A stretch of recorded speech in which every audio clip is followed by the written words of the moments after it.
Today I'm in the studio and I'm going to have a try at doing some creative florals by putting some milk into a fish tank full of water with some submerged flowers.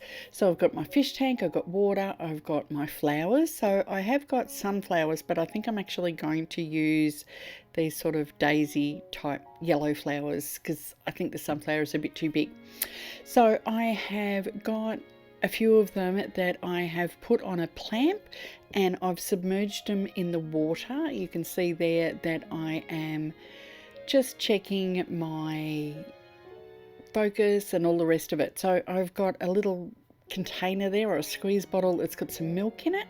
I've also got a syringe there in case that little milk doesn't come out as well as I hoped in the bottle, and I've also got some food dye there that I want to try as well.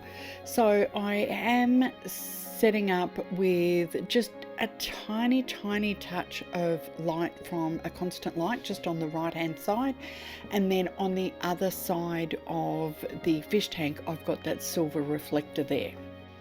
I had my camera on a tripod and I was using a trigger that allowed me to just remotely trigger the camera while I was setting myself up, putting milk in and all the rest of it. I did adjust the lights a little bit just to get a bit more light onto my flowers, and I was using my Sony a7R5 camera and I was using my Sony 90mm macro to get the shots.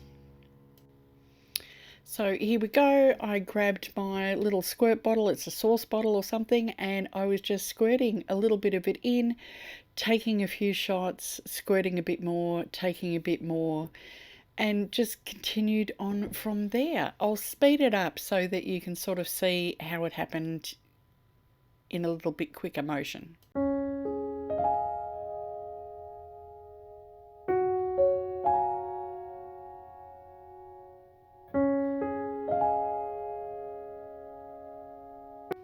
I then decided to try some food dye.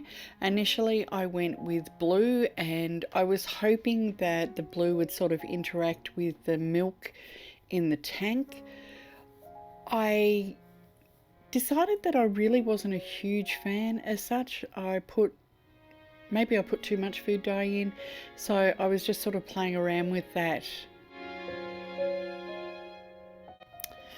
It was all sort of just hanging in the one spot, so I sort of put my syringe in just to sort of flick the water around to get a little bit of movement with the food dye, which wasn't really helping, or it wasn't really doing quite what I thought it was going to do. It was just sort of mixing it up. And I figured, because, well, I'd already come this far, so I grabbed the green food dye as well and I threw that in too.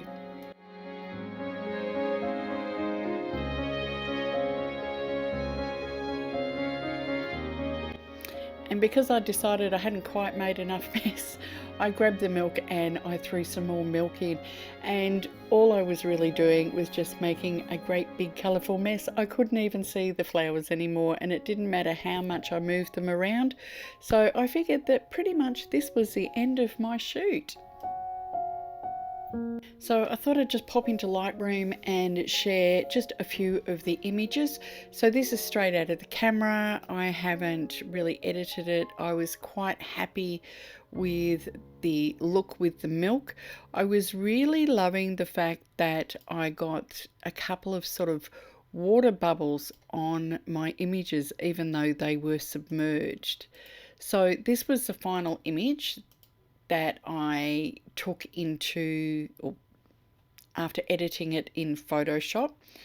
So this is the unedited image. You can still see the clamp there, so I removed that in Photoshop and I cleaned up just a few little sort of spots and things like that, and I did a high pass detail to create a little bit more detail in it, but that was pretty much the final shot. So I love this one as well, but it's not a hugely different from the one that I ended up with. Here's another one where you can see it's starting to get really quite smoky. This is where I put the blue food dye in. I wasn't a huge fan of that. It just, maybe I should have put it behind my flowers as opposed to in front of my flowers. That might be something to try next time. That's just more of the blue. And then I think this is when I put the blue and the green in as well. So it was just becoming really sort of smoky and hazy and really difficult to see. So this was my favorite image at the end. For settings, I ended up using ISO 200. Like I said, I was on my Sony 90mm macro. I was shooting on f8 and this was a 1/6 of a second. So there is a little bit of blur because it is a longer shutter speed, but I just love how that interacted in with it as well. I could try it with a much quicker shutter speed to try freezing the action, but I think I loved having the blur, especially when the flowers really weren't moving in the water. So that's it for today's video. I hope you enjoyed it, maybe got a little bit of inspiration for your next still life project. And if you do try it, drop me a message down below. I'd love to see what you did. And thanks for watching. I'll see you next time on YouTube. Bye.